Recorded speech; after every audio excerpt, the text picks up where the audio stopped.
Bonsoir à toutes et à tous. Ce soir, nous nous attaquons à un sujet polémique, compliqué, les stéréotypes de genre. Et c'est des femmes qui vont s'attaquer à ces stéréotypes de genre. Donc, contrairement à d'autres émissions où nous posons d'emblée une question et nous essayons d'y répondre, là, on a décidé ce soir d'aborder ce sujet complexe, polémique, et de le faire en croisant de multiples angles de vue avec des spécialistes du sujet. Chercheuses, sociologues, mais aussi journalistes, en tout cas engagés. Et les stéréotypes de genre, c'est-à-dire en fait, sans langue de bois, les préjugés, les idées reçues sur les femmes, remontent à loin. On commencera donc par une plongée en plein Moyen-Âge avec la littérature, et puis au fil du temps, on abordera les sujets de la passion amoureuse dans la littérature. Changeant radicalement de point de vue, on verra en deuxième partie comment les stéréotypes de genre entraînent dans le monde du travail des discriminations dont sont victimes principalement les femmes, encore aujourd'hui, et même les questions d'invisibilisation pour les femmes et les hommes dans les métiers pénibles. Et puis ensuite, pratique invisibilisée aussi au moment du recrutement. On examinera par exemple le secteur artistique de la musique et on abordera aussi les difficultés à occuper l'espace public, c'est-à-dire les rues, le jour, la nuit, sans oublier les violences qui sont faites aux femmes, comme nous le rappelle malheureusement l'actualité extrêmement souvent. Donc en fait, la distinction entre espace public et espace privé est-elle pertinente pour juger des discriminations, dès lors que la capacité des femmes est encore appréciée en fonction de leur disponibilité par rapport à leurs tâches domestiques, dans la famille, à la maison, etc., à la différence des hommes. Et cette question, je l'ai compris, pose une vraie difficulté pour les chercheurs, parce qu'en fait, il s'agirait peut-être de déconstruire des méthodes de recherche, de réinterroger les outils d'analyse, donc comment établir des critères de recherche transversaux indiscutables. C'est donc parti, vous l'aurez compris, pour une émission touffue. Accrochez-vous, on y va. Alors, on accueille en première session, première séquence, Anne Popper et Sarah Delal. Anne Popper, vous êtes maîtresse de conférences émérite, spécialiste de langue et littérature médiévale de l'Université Paris-Cité, ancienne élève de l'École normale supérieure, agrégée de lettres modernes, et votre thèse portait sur les évangiles de Quenouille, un recueil de croyances populaires anonymes du XVe siècle. Vous avez passé la plus grande partie de votre carrière dans cette université, où vous assuriez les cours de langue et littérature médiévale. Mais vous avez enseigné aussi plusieurs années aux États-Unis, à Washington, dans le Massachusetts, à Baltimore aussi, également à l'université de Genève, à celle de Finlande-Tampere et à Sarajevo en Bosnie et à Poznań en Pologne, et j'ai oublié Berlin. Donc à Paris-Cité, vous étiez, et ça c'est très important pour l'émission de ce soir, correspondante du pôle égalité femmes-hommes, puis référente de la mission égalité avec Annès, diversité, handicap. Côté recherche scientifique, vous travaillez depuis longtemps sur les voix féminines, la parole des femmes dans la littérature française du Moyen-Âge, et plus récemment sur l'œuvre de Christine de Pisan. Et vous avez fait de nombreux articles qui paraîtront prochainement rassemblés dans un recueil Paroles de femmes dans la littérature française du Moyen-Âge aux éditions Champion. Vous avez co-dirigé ou participé à plusieurs ouvrages collectifs, dont l'anthologie intitulée Voix de femmes au Moyen-Âge, savoir mystique, poésie, amour et sorcellerie, qui vient d'être réimprimée. Et puis vous participez à cette société pour l'étude des femmes d'Ancien Régime et au réseau L'Image. Je crois que c'est un jeu de mots, parce que l'image, ça veut dire littérature au Moyen-Âge et genre, dont vous avez été l'une des cofondatrices en 2019. Je pense que Sarah, vous êtes aussi membre de ce réseau. Donc, je ne peux pas citer toutes les conférences que vous avez faites, mais j'ai relevé en rapport avec le sujet de cette émission, les voix des silencieuses, silence et paroles de femmes dans quelques récits médiévaux, et aussi l'autorité au féminin dans l'œuvre de Christine de Pisan, une écrivaine engagée dans la guerre de 100 ans. Et Christine de Pisan était-elle féministe ? j'ai même pu écouter une interview que vous avez donnée à Stéphane Bern dans son émission Au cœur de l'histoire sur Europe 1. Mais disons que c'est une autre question. Mais c'était à l'occasion de la sortie qui vous amène ici de votre édition bilingue du livre de la Cité des Dames, paru chez Champion Classique. Sarah, vous êtes Sarah Delal, vous êtes aussi médiéviste, spécialiste de Christine de Pisan aussi. Votre thèse, qui s'appelle Diamant obscur, portait sur la Cité des Dames. Et vous avez d'ailleurs obtenu un prix pour ce travail de la Société de langue et de littérature médiévale Doc et Doyle. Vous êtes maîtresse de conférences à l'Université Paris 8, Vincennes-Saint-Denis, en littérature française, francophone et comparée depuis 2023. Et vous avez par ailleurs réfléchi sur, quand vous étiez étudiante, lectrice de textes d'autres époques, quand vous étiez, je pense, enseignante aussi, présentée comme des grands classiques dans lesquels est exalté le mythe de la passion amoureuse qui, mais on va y revenir avec vous, marque souvent toutes sortes d'abus. C'est ce que vous présentez dans un livre, je crois que vous avez là, si on peut le montrer à l'écran, pour en finir avec la passion, l'abus en littérature, qui est paru chez Amsterdam, avec deux autres co-auteurs, ou co-autrices, je ne sais pas comment on dit ça, Élodie Pinel et Marie-Pierre Taché. J'invite vraiment à le découvrir parce que votre lecture des grands classiques littéraires avec des lunettes d'aujourd'hui, c'est passionnant. Anne, j'ai oublié de dire que oui, peut-être vous pouvez montrer aussi votre livre à l'écran. Donc La Cité des Dames en édition bilingue. C'est un ouvrage savant, mais toute l'introduction présente les choses de façon très actuelle. Alors, première question peut-être pour Anne. Christine de Pisan, parce qu'on parlait de la passion en littérature qui en fait recouvrait des abus. Christine de Pisan, elle faisait un peu la même chose. Ceux qui prétendaient adorer les femmes, mais qui en fait cherchaient à les séduire, les tromper. Enfin, elle dénonçait les violences faites aux femmes, déjà, oui. Pour vous ?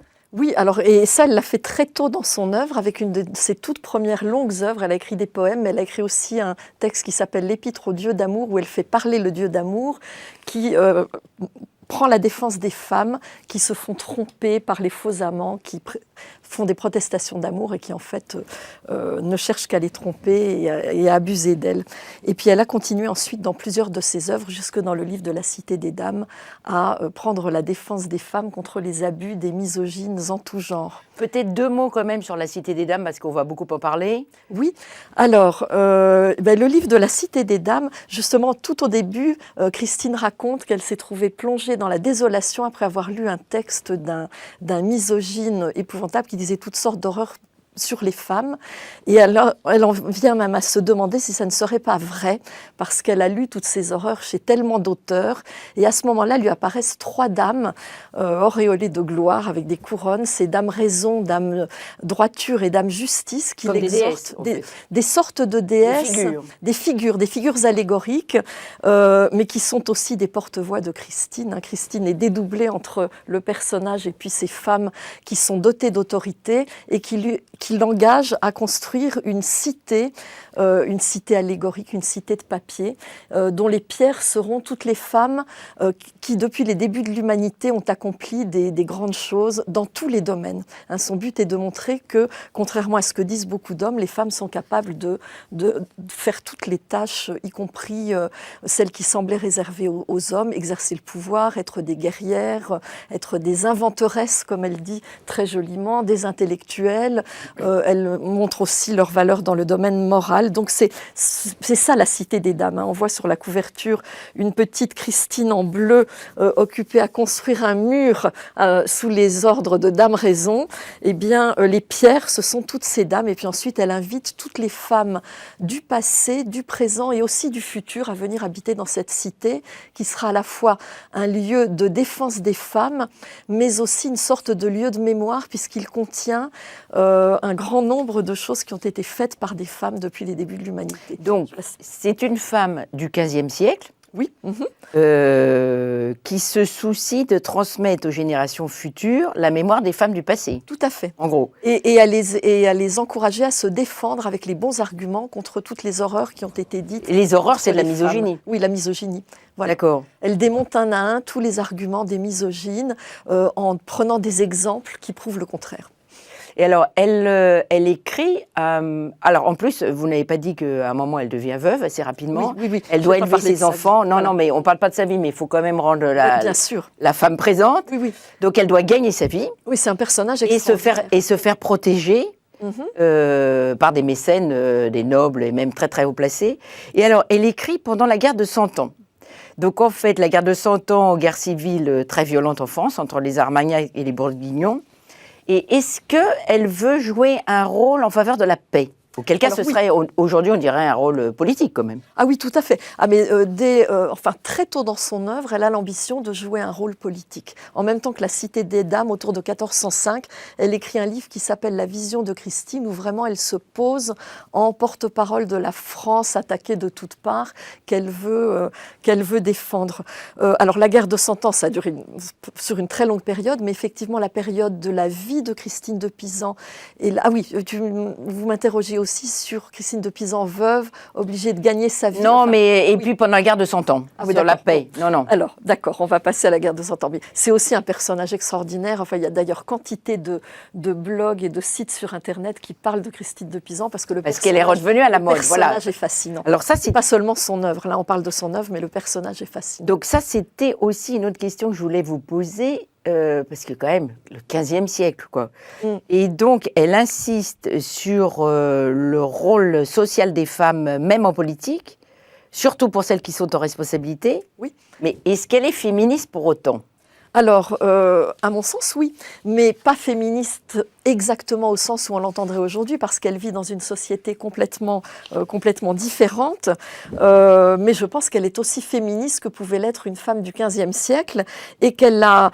alors, elle n'envisage pas de révolution ni de bouleversement des structures sociales, mais comment l'aurait-elle pu au XVe siècle, et puis en pleine guerre de 100 ans, et même, aucun des penseurs politiques de son temps n'envisageait un bouleversement total des structures sociales. Donc, en ce sens-là, certaines féministes modernes, contemporaines, qui connaissent mal le contexte médiéval, ont des réserves et disent « mais finalement, elle est très conservatrice ». Oui, elle ne fait pas la révolution, mais elle va très loin tout de même, elle pousse très loin sa réflexion sur la place et l'importance des femmes dans l'histoire, et puis surtout, elle renverse des préjugés vieux de plusieurs siècles. Dans ses œuvres, elle n'a de cesse de renverser les préjugés contraires aux femmes. Et alors, bien sûr, on ne trouvera pas dans son œuvre de réflexion sur l'égalité entre hommes et femmes, de même qu'il n'y a pas de réflexion à cette époque sur l'égalité entre les hommes. De toute façon, dans les structures sociales de l'époque, ça ne viendra qu'avec la Révolution. Il n'y aurait pas l'égalité dans la devise. Mais certains passages, en particulier de La Cité des Dames, puisque c'est surtout de ce livre-là que je voulais parler, font écho de façon vraiment très forte à des préoccupations contemporaines. Vous parliez tout à l'heure de la violence contre les femmes dont il sera question plus tard. Eh bien, Christine de Pisan dénonce les violences commises contre les femmes par leur mari dans le livre de La Cité des Dames, et même déjà avant dans une autre de ses œuvres. Elle s'indigne très fortement contre ceux qui disent que les femmes veulent être violées, qu'elles aiment être violées. Oui. Et il y a une condamnation très forte du viol avec l'exemple de Lucrèce, mais elle en vient à dire que c'est un crime qui devrait être puni de mort. C'est ça. Oui. Elle va très loin. Et puis, qu'est-ce qu'on peut mentionner encore ? Contre la misogynie de nombreux auteurs, contre le double discours. Et les clairs, la misogynie des clercs. Surtout des savants. Tous les savants. Des savants et des religieux. Oui, mais les clercs, ça recouvre les deux au Moyen-Âge. Ce sont les intellectuels aussi, des intellectuels en général, et des religieux, mais pas seulement, puisque ça remonte aussi à l'Antiquité, même aux grands penseurs de l'Antiquité, Aristote, etc. Et Sarah, vous pensez, puisque vous avez beaucoup travaillé aussi sur Christine de Pisan, vous pensez aussi que ces attaques sur les violences faites, ces dénonciations des violences faites aux femmes et ces idées vous semblent tout à fait d'actualité ? Ah absolument. Mais c'est pas très compliqué vu que les choses n'ont pas beaucoup progressé depuis. Oui. C'est le principe d'une conversation discontinue. Quand elle reprend, on la reprend là où elle était. Mais sur la question du féminisme, en fait, ce qui est intéressant, c'est se demander l'utilité de cette étiquette, dans la mesure où, quand on se demande toujours si une femme est une féministe, il faut toujours se demander pourquoi on se pose la question. Au sens où, si on définit le féminisme comme un mouvement historique qui date du 19e siècle et qui s'insère dans un contexte politique, social particulier, évidemment que tout ce qui précède est mis en échec. Et il y a des chercheurs, on a un collègue par exemple qui travaille aussi sur Christine Pizan, Andrea Valentini, qui a proposé dans ce cadre la notion de féminisme de la vague zéro. Donc avant la première vague. D'accord. Moi, j'emploie aussi l'expression féministe avant la lettre. Mais voilà. ce qui revient. Et donc pour résoudre un peu ce problème de pure chronologie qui ferait que finalement le féminisme sortirait de l'histoire et des aléas de l'histoire et serait contingent. Mais si vous définissez le féminisme comme un idéalisme, un mode de pensée où en fait le but est de défendre l'idée qu'on puisse choisir son parcours de vie, quel que soit le sexe biologique, alors évidemment que dans ce cas-là, dans une perspective plus universelle de défense du droit dans l'humanité, la question ne se pose même pas. Mais finalement, disons que je me demande toujours pourquoi on se pose toujours cette question de savoir si Christine Pizan est féministe ou pas, dans la mesure où c'est toujours piégeux, c'est-à-dire qu'on ne se demandera jamais, dans ce cas-là, on la rattache en tant que femme à un discours sur les femmes en finalement la mettant du côté d'une femme qui parle pour les femmes et en fait pas pour le reste. Voilà. Et qu'en gros, si c'est une mauvaise féministe, alors elle ne sera pas lue par les féministes. Si c'est une bonne féministe, alors elle ne sera pas lue par les gens que le féminisme n'intéresse pas. Oui, elle sera lue que par les féministes. Voilà. Donc, pour moi, ça ne fait absolument aucun doute. Au-delà de ça, en fait, en tant que cette position-là est intéressante pour regarder le monde, il y a tout à lire à travers ça d'intéressant chez Christine Pizan. Oui, en fait, elle a un point de vue universel. Elle s'adresse à la société en général. Et c'est en tant que féministe qu'elle écrit, par exemple, L'art de la guerre. Alors voilà, c'est ça, c'est très intéressant. Oui. Voilà, c'est-à-dire qu'il faudrait presque décloisonner la notion même de féminisme. D'accord. Mais alors, elle a quand même L'art de la guerre. Personne n'a su dans les générations qui ont suivi. Enfin, il y a eu une grande notoriété quand c'est paru. Et je ne sais pas si on dit paru à l'époque, enfin quand ça sort. Oui. Mais après, elle est invisibilisée, c'est-à-dire qu'on dit L'art de la guerre et on ne sait même plus que ça a été écrit. Alors c'est un livre qui s'appelle Le livre des faits d'armes et de chevalerie, qui a été écrit en 1410. Et alors je te laisse répondre, mais on aurait dit la même chose. Oui, et alors on en a gardé beaucoup de manuscrits, et il y a une part de ces manuscrits, de ces copies écrites à la main, qui ont effacé le nom d'autrice et toutes les marques de féminin dans le texte, alors qu'on avait dans la version originale écrite par l'autrice tout un prologue où elle se mettait en scène en lien avec la déesse Minerve, la déesse de chevalerie. Il est vrai que ce traité en fait, a peu fait l'objet d'études à partir du moment où Christine Pizan est revenue sur la scène académique et après, plus largement, la scène culturelle. Mais on peut voir ça aussi comme une façon de remettre les femmes toujours dans un petit carré qui correspond à quelque chose d'acceptable, la poésie, ou alors, la défense de ses pareils, entre guillemets. Donc une façon de genrer aussi et de compartimenter le champ littéraire en fonction du sexe reconnu à la personne et donc de son genre. Voilà, donc en fait, très largement, c'est quelqu'un qui pense de son point de vue, mais qui pense toute la société dans son ensemble.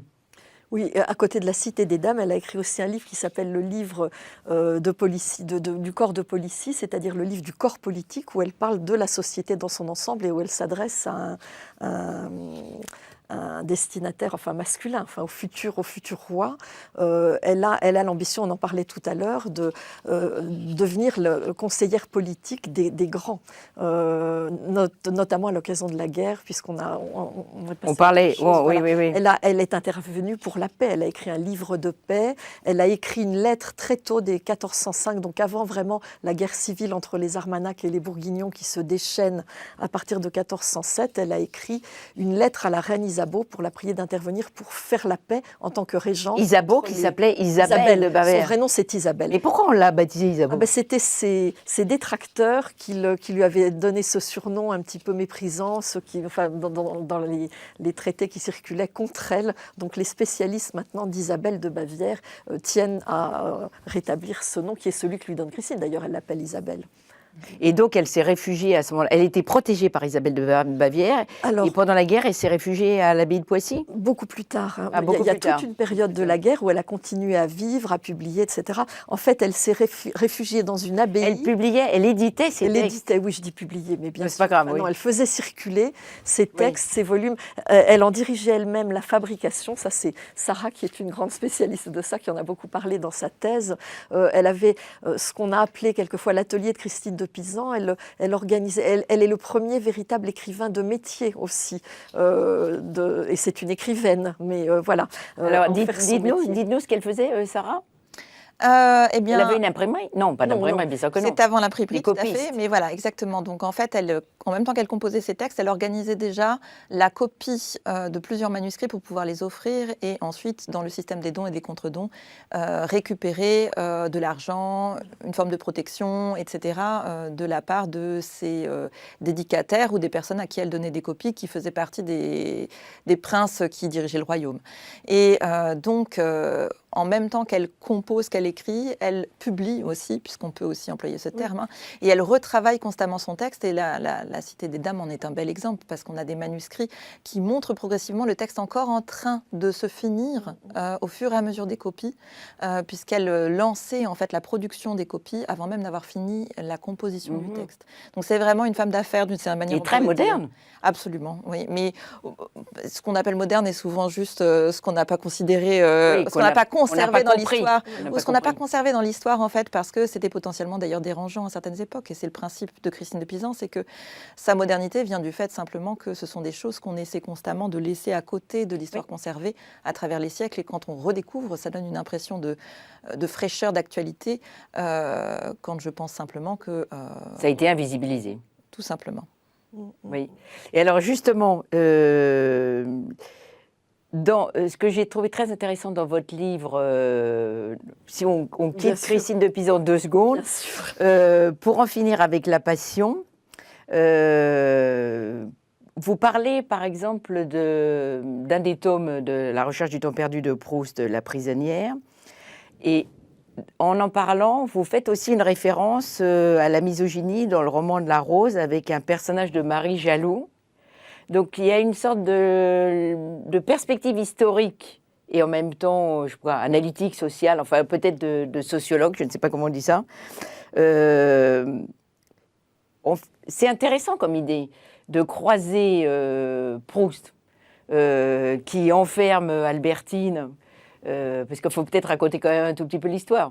L'histoire de la prisonnière. Oui, peut-être un peu.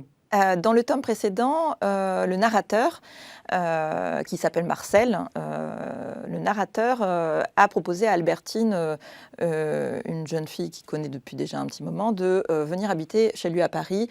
Il y a plus ou moins implicitement l'idée qu'ils vont se fiancer. Et en fait, c'est simplement lié au fait qu'il a découvert que peut-être Albertine aimait les femmes. Et donc, il veut quelque part un peu la contrôler. Et il est obsédé par la jalousie, c'est-à-dire l'idée qu'il ne peut pas connaître cette personne en entier. Et donc, finalement, il enferme Albertine chez lui pendant toute une année, presque, on va dire, de l'automne au printemps, pendant laquelle Albertine perd toute son essence. Elle arrive comme une jeune fille indépendante qui domine ses amis en faisant de la bicyclette sur la plage. Très forte personnalité. Je cite le texte. Et elle finit à porter des robes de Fortuny que le narrateur lui achète. C'est des robes très très chères, très drapées, à faire des petites collections, à collectionner les objets, quelque chose de très finalement dans l'image de la bourgeoisie à l'époque de Proust. Et donc à vraiment perdre son essence pour correspondre à un stéréotype de quelque chose qui arriverait à calmer la jalousie du narrateur sans qu'il ne parvienne jamais à sortir de cette jalousie. Mais ça calme rien du tout. Puisque, en fait, la jalousie dans ce tome de la recherche dans l'esprit du narrateur, c'est de l'amour-propre blessé. C'est le fait que, comme il le dit lui-même, la jalousie naît dans notre esprit et que même une maîtresse morte continue à pouvoir nous trahir dans notre esprit, même après sa mort. Et donc, en fait, toutes les catégories et les stéréotypes, puisque c'est notre sujet aujourd'hui, le stéréotype, c'est finalement une image qu'on partage en général au sein d'une société, et qui porte sur soi et sur les autres, et qui implique des caractéristiques exagérées et comment dire, qui sont en même temps figées et caricaturales. Et donc, en fait, il y a vraiment cette idée de vouloir faire que la femme qui a une part d'inconnu en elle qu'on a en face de soi, on veut la faire correspondre à un stéréotype pour se réconforter parce qu'on ne supporte pas la part d'altérité ou la part d'inconnu qu'elle contient. Qui échapperait au contrôle. Voilà, exactement. Avec cette idée défendue par Proust que nous sommes des sculpteurs, comme il le dit lui-même, on veut sculpter soi-même la femme qu'on aime pour qu'elle corresponde à ce qu'on attend d'elle. Et donc, les catégories par lesquelles il passe pour analyser Albertine, son comportement, et qui sont internes à sa tête, à lui, puisqu'on n'a jamais accès aux motivations d'Albertine, sont les mêmes que dans le roman de la Rose, les mêmes dont parle Christine de Pisan dans La Cité des Dames, à savoir que les femmes sont coquettes, elles aiment s'habiller, elles sont intéressées par l'argent, et en même temps, elles sont avares, elles aiment le regard qu'on porte sur elles, elles aiment séduire, elles aiment sentir qu'elles séduisent, et donc elles ne peuvent pas s'empêcher quelque part, dès qu'elles sortent à l'extérieur, d'attirer le regard, de vouloir plaire, etc.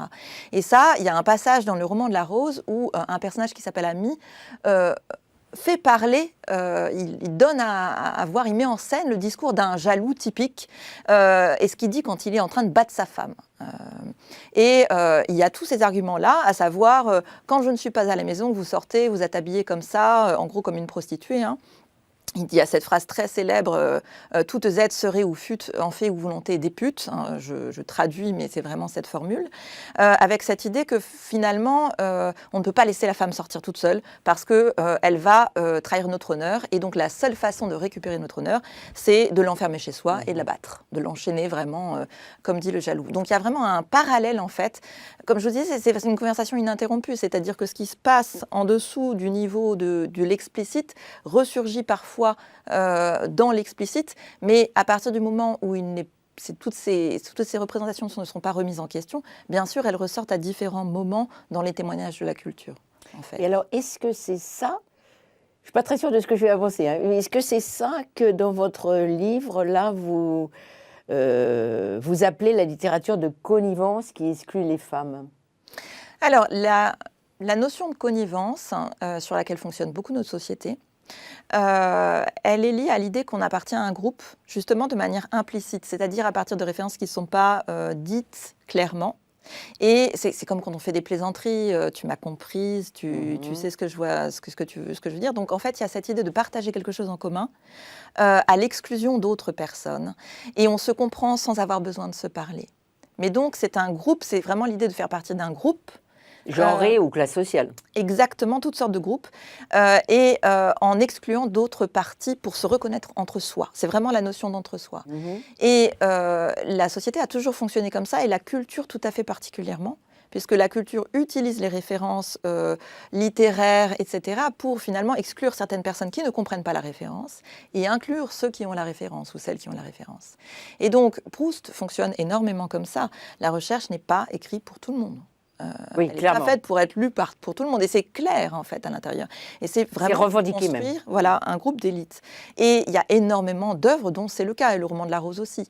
Il est défendu à l'époque où Christine de Pisan écrit échange des lettres avec des humanistes, par des humanistes qui connaissent le latin, qui sont tous des clercs, qui utilisent cette littérature pour échanger des lettres, utiliser la satire antique. C'est ce que Walter Benjamin appelle le culte de la blague, qu'il dénonce comme le terrain du fascisme. C'est-à-dire l'idée qu'on peut rire de tout. Ah, mais en fait, c'est une blague. En fait, le principe de la blague excluante, c'est qu'elle fonctionne sur la connivence. On prétend qu'elle fait rire, et en même temps, on sait très bien qu'il y a des gens qui ne pourront pas en rire. C'est même l'intérêt. C'est tout l'intérêt. Et donc, à travers le fait que c'est une blague... C'est un entre-soi. C'est un entretien, et en fait, à travers le fait que c'est une blague, on nie le fait qu'on poursuit la propagation des stéréotypes, et donc on fige les gens dans le rôle dans lequel on veut qu'ils restent. Voilà. Et c'est tout le problème des blagues misogynes. Comme dit Christine de Pisan au début du texte, elle dit qu'il y a des tonnes de livres qui ont toujours un paragraphe sur les femmes, certains très sérieux, certains en manière de trufferie. Elle dit ça à propos de Mathéole. Donc, la trufferie, c'est vraiment la blague. Voilà. C'est vraiment la chose qui n'est pas sérieuse. Et donc, il y a vraiment cette idée que finalement... il y a très souvent dans les milieux de pouvoir culturel l'idée que si on est trop sérieux, si on est trop moral, on est ennuyeux. Il faut une certaine labilité morale pour entretenir ce culte de la blague, qu'on trouve énormément dans toute la littérature à partir du XIXe siècle, qui en fait repousse la littérature écrite par des femmes en tant qu'elle est trop morale, et que ce ne serait pas ça la Ennuyeux, littérature. ça n'a aucun intérêt. Voilà, c'est béni oui-oui, c'est gentillet, C'est ennuyeux, c'est convenu, etc. Avec l'idée que quand on se comprend au-delà du langage, dans l'implicite, dans l'allusion, dans la référence floue, alors là, on est vraiment dans la culture. Et le problème, c'est qu'en fait, cette perspective est excluante. C'est antidémocratique par définition, puisque c'est ce qui permet de créer des groupes de pouvoir qui fonctionnent entre eux et qui, en fait, se bénéficient ensuite par système de réseautage, tout simplement. Et la culture, aujourd'hui, fonctionne. Vous êtes d'accord avec ça? Oui, tout à fait, oui. On retrouve ça tout à fait dans Christine de Pisan quand elle parle avec raison, quand elle parle, quand elle fait parler raison. Ce à quoi Sarah faisait allusion, c'est-à-dire ce débat par lettres entre des clercs et puis Christine de Pisan qui s'oppose au roman de la Rose et qui dit que c'est un roman plein de choses querelle. horribles. Voilà. Alors c'est la querelle du roman de la Rose. Après, il y aura aussi ce qu'on a appelé la querelle des femmes qui commence aussi, à mon sens, avec Christine de Pisan, c'est-à-dire le débat. Alors, simplement sur la question, pour nous, voilà. de quoi s'agit-il? Alors, d'abord, le débat sur le roman de la Rose, c'est cet échange de lettres dont Sarah vient de parler, et où Christine de Pisan s'attaque à l'œuvre de Jean Demain en disant elle est célébrée partout et par tous, alors qu'elle dit des horreurs sur les femmes, elle est tout à fait immorale. Et les clercs se moquent d'elle entre eux en disant mais c'est une femme, elle ne connaît pas bien le latin, comment est-ce qu'elle ose, elle, avec sa petite intelligence, s'opposer à ce grand homme qui était Jean Demain. Qui écrit tellement bien, dont le style est si admirable. Et c'est une plaisanterie, et enfin, quand vous râlez contre le jaloux, mais enfin, madame, c'est une satire. Vous n'avez rien compris. Exactement. Jean Demain, l'auteur du roman de la Rose. Voilà, enfin, il y a deux auteurs, Guillaume de Lorraine et Jean Demain, mais Jean Demain, c'est l'auteur le plus de la plus reconnu, grande partie, voilà, et où il y a toutes sortes de choses. Et puis la querelle des femmes, c'est encore autre chose. Alors, c'est quoi ça? Alors ça, c'est un débat. Alors ça a commencé comme un jeu entre clercs, un débat sur la question de savoir si les femmes sont inférieures aux hommes ou si elles leur sont égales ou même supérieures. Et au début, c'était une sorte de jeu, mais avec Christine de Pisan, il est vraiment lancé davantage sur la place publique puisqu'elle veut montrer, en particulier avec le livre de la Cité des Dames, que les femmes sont capables de faire tout ce que les hommes font en réalité.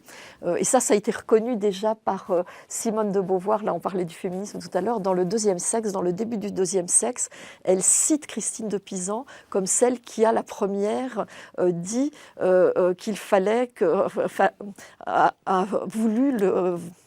Comment dire Revendiquer, voilà. Même si ce n'est pas un terme anachronique. C'est un peu anachronique, mais enfin, elle a voulu imposer l'idée que les femmes étaient tout aussi capables d'être éduquées que les hommes si on leur en donnait les moyens. Pour l'éducation. Voilà, pour l'éducation. Hein, c'est pour l'éducation des femmes. Et en fait, ce qui est intéressant, c'est qu'en fait, ces querelles-là, elles s'attaquent à un tabou.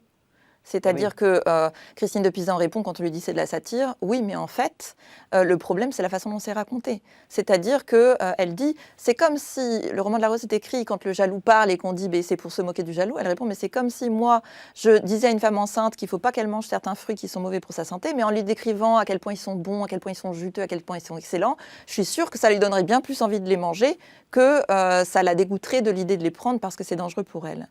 Et en fait, c'est toujours ce problème de quand l'intérêt pour l'esprit que la France d'ailleurs a conservé à travers les siècles, le jeu d'esprit, la blague, le bon mot, la formule, etc., détourne en fait du contenu et fait attirer sur la forme en fait de ce qui est dit. Plus intéressante que le contenu. Exactement. Et on a toujours cet enseignement de la littérature qui est de dire, au fond, l'important c'est le style, en fait. Et qui est toujours très fort, en fait, dans notre perspective à nous, et qui fait considérer le fait de s'intéresser au contenu comme ne même pas comprendre ce que c'est que l'intérêt de la culture, quelque part.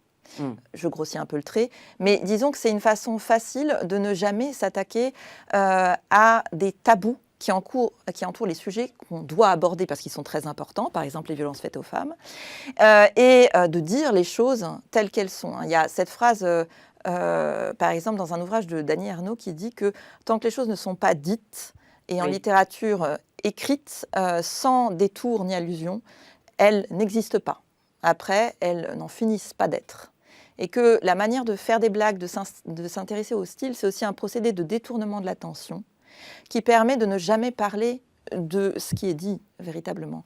Et Christine de Pisan a fait ce geste de vouloir expliciter les choses et les dire de manière tellement franche qu'ensuite on ne puisse plus détourner l'attention.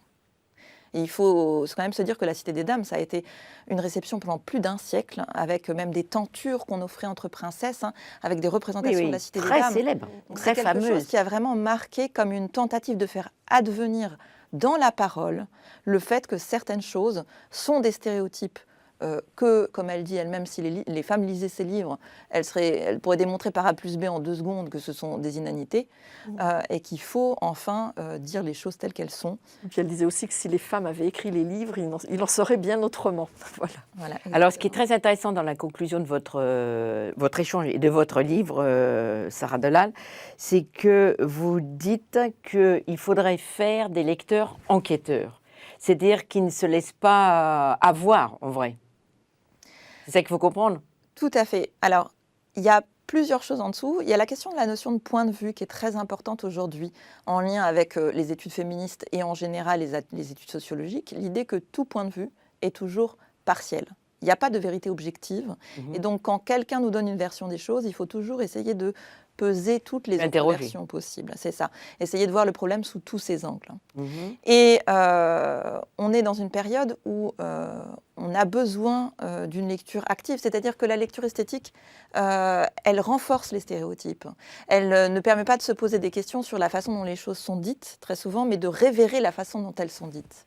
Et enquêter dans un livre, c'est aussi dépasser ce premier niveau pour essayer de ne pas s'arrêter au premier degré, essayer vraiment de voir d'autres choses dans le texte qui font qu'on peut se réinventer autrement. Voir le point de vue des personnages qui n'ont pas du tout été exploités, comme celui d'Albertine dans La prisonnière, ou, comme dit Christine de Pisan, prendre en compte toutes les vies de femmes dont on conserve les récits mais qui ont tendance à être mis de côté, pour essayer d'avoir plusieurs versions d'une même histoire. Et que c'est à partir de là que finalement l'intelligence se développe, parce qu'elle est capable d'envisager les problèmes sous divers angles. Et alors, on sort d'une chose qui s'appelle en fait l'effet de l'incorporation des stéréotypes. L'incorporation... Ou la révérence, en fait. Voilà, mais l'incorporation, c'est vraiment une notion qui est portée aujourd'hui en psychologie avec cette idée qu'on intègre dès la naissance, et dans notre éducation et par mimétisme, des façons de se comporter et des croyances et des stéréotypes sur notre identité et sur ce qu'on peut faire, ne pas faire. Et quand on lit, et qu'on lit au premier degré, en regardant essentiellement le style, on intègre les comportements, surtout quand les scénarios sont répétés. Madame Bovary, Madame de Lafayette, la princesse de Clèves. Les héroïnes qui meurent à n'en plus finir dans les romans du 19e siècle, on finit par intégrer que c'est normal qu'elles meurent, en fait. Et qu'elles on s'attend presque à ce qu'elles meurent. Marion Lescaut, qui en fait est une pauvre fille qui a passé toute sa vie à essayer de sauver l'affreux. Carmen qui l'a bien mérité. On pourrait faire une liste infinie en fait. La Dame aux camélias. Parfois c'est même pas, elle meurt d'une autre raison. Albertine ne meurt pas de la faute du narrateur, mais d'une chute de cheval. Ça n'empêche que. Non mais il faut qu'il la fasse mourir. Il faut qu'il la fasse mourir. Et donc en fait on finit par intégrer des structures de récit de manière fataliste. C'est-à-dire qu'on ne peut plus échapper à son destin puisque les histoires nous ont habitués à ce que ça se passe comme ça. Et je pense qu'il y a dans l'approche de l'enquête quelque chose de très démocratique, à savoir aussi prendre en compte énormément d'autres points de vue, savoir prendre le point de vue de nos adversaires, de nos agresseurs, nos agresseuses, non pas par empathie pour eux, mais pour comprendre sous tous les angles et savoir échapper à l'idée d'un destin fatal. Et Anne Popper, vous êtes d'accord avec cette conclusion? Alors, ou réservée? Oui, non. Et ça, ce qui me paraît intéressant, c'est qu'il ne s'agit pas de détruire ou de mettre de côté les œuvres qui parlent mal des femmes ou qui présentent de façon erronée leur point de vue, mais de proposer plusieurs lectures et d'habituer le lecteur à ce point de vue critique qui lui permet de prendre de la distance, même par rapport à ce qui paraît comme des grandes œuvres, des chefs-d'œuvre. Ça me paraît. Donc, pour résister, en fait, aux stéréotypes de genre dans la littérature. Exactement. Et la littérature au sens très général, les histoires en général, les discours, voilà, puisque la littérature inclut aussi des discours. Et c'est ce que Christine de Pisan elle-même appelle la lecture par antiphrase. Elle dit ça au début de La Cité des Dames, où après s'être désespérée sur tous ces livres qui blâment les femmes, rencontre donc Raison qui lui dit mais il y a cette figure de grammaire qu'on appelle l'antiphrase, et on peut lire les œuvres à l'inverse de ce qu'elles ont l'air de dire ou ce que les auteurs ont l'air d'avoir voulu dire. L'antiphrase, il faut expliquer, c'est le contraire. Voilà, c'est quand vous dites il est laid pour dire il est magnifique, par exemple. Ça. Et donc elle dit, du coup, il faut lire ces livres en tant que telle chose est bonne, il faut comprendre qu'elle est mauvaise et inversement.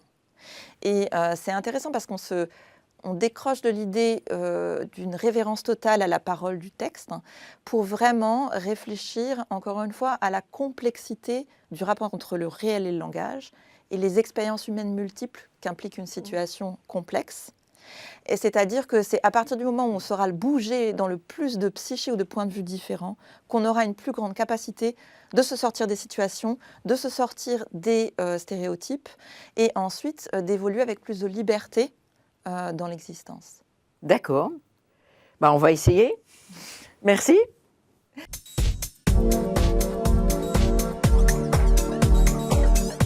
Donc, deuxième séquence, nous nous interrogeons toujours sur les stéréotypes de genre, mais cette fois dans le monde du travail. Donc, j'accueille Marion Gaboriau. Vous êtes docteur en sociologie, et Marion Gaboriau et Hyacinthe Ravet. Marion Gaboriau, vous êtes docteur en sociologie, maîtresse de conférence à l'université de Clermont, en Auvergne, et vous aviez fait votre thèse sur l'inaptitude au travail comme dispositif à la ville de Paris. Et on va justement en parler. C'est ça qui m'a beaucoup intéressée, parce que vous en avez fait un article résumant votre thèse dans une revue dont Hyacinthe va nous parler tout à l'heure. Vous êtes actuellement co-directrice du master administration économique et sociale à cette école de droit de Clermont.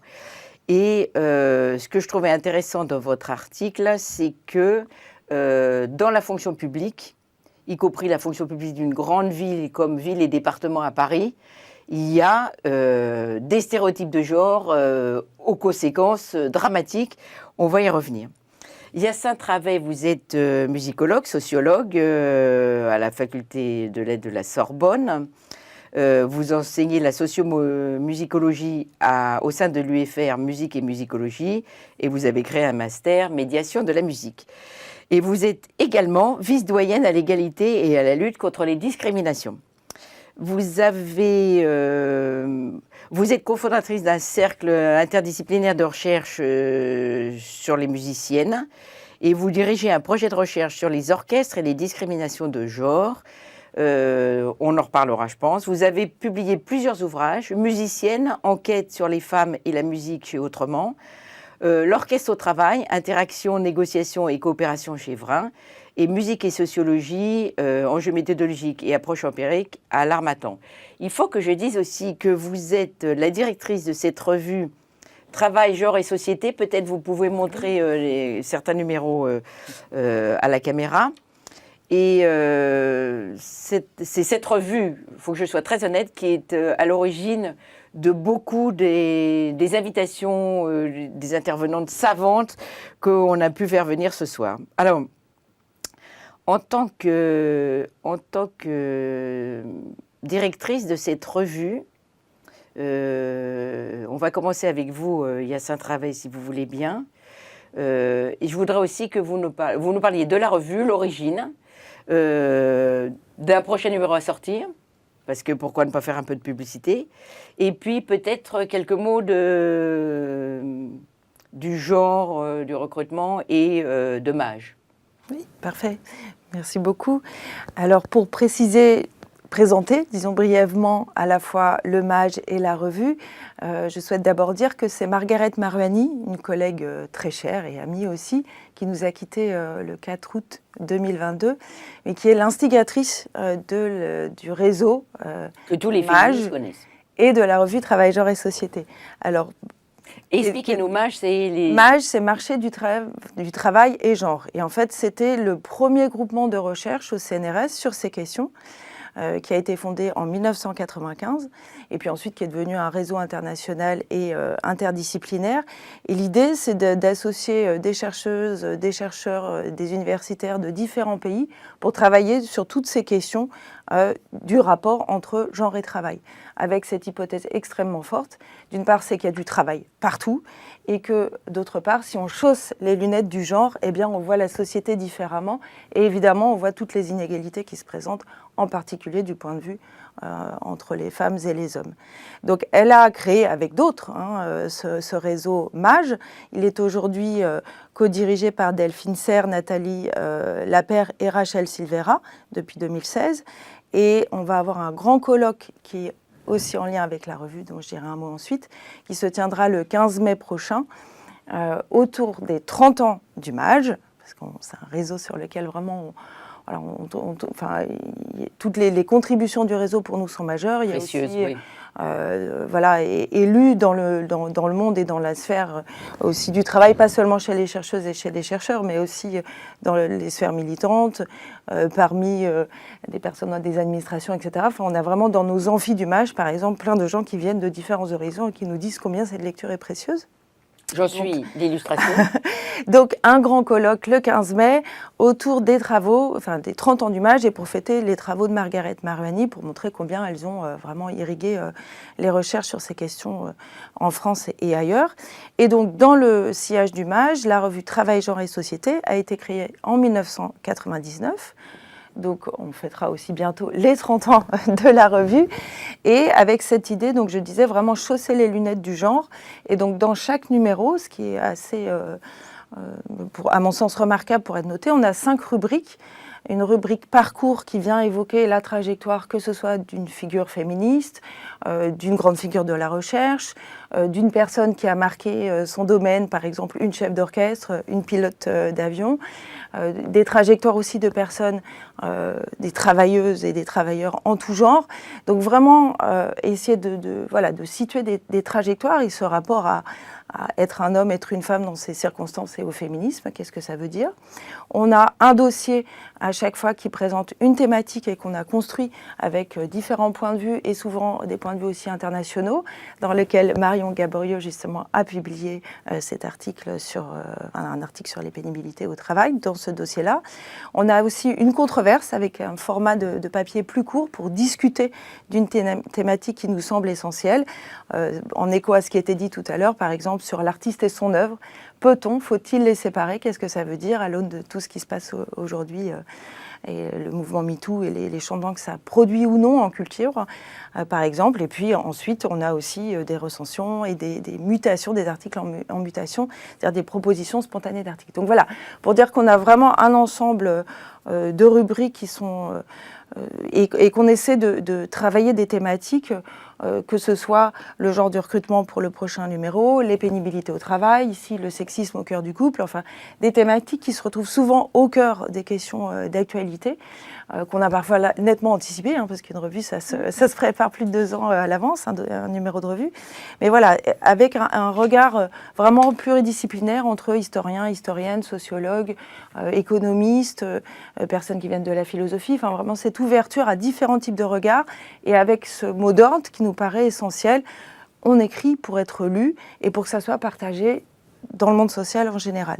Donc c'est vraiment cette idée... Que les idées puissent être appropriées. Voilà, absolument. Donc de rendre accessible à des personnes qui ne sont pas spécialistes de telle ou telle discipline, mais qui puissent s'approprier les articles qu'on publie dans la revue et avec donc des regards croisés. Comme on évoquait tout à l'heure la question de l'enquête, eh bien, c'est bien cette question-là aussi, la diversité des points de vue et de montrer combien un sujet peut être traité de manière différente et que d'accumuler cette... conjugaison de points de vue nous fait mieux sentir en fait les questions profondes qui se posent pour chacun de nous. Et la complexité à aborder, même Absolument. pour les chercheurs et les chercheuses, le sujet.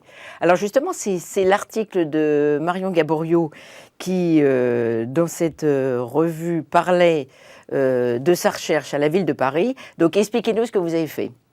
Très bien.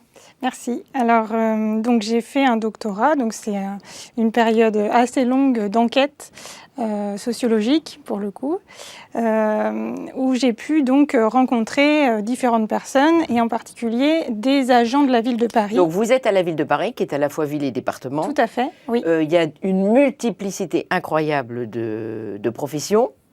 Mais il y en a qui se sentent mal, soit victimes d'un accident, soit victimes de souffrances régulières. Et alors à ce moment-là, ils vont voir le service de la santé au travail, Oui. la médecine du travail. Alors oui, alors c'est pas tout à fait ça, Alors, parce qu'il y a allez-y. des spécificités à la ville de Paris et dans la fonction publique territoriale en particulier. Mais en tout cas, oui, certains travailleurs et travailleuses sont reconnus inaptes à leur fonction pour raison de santé.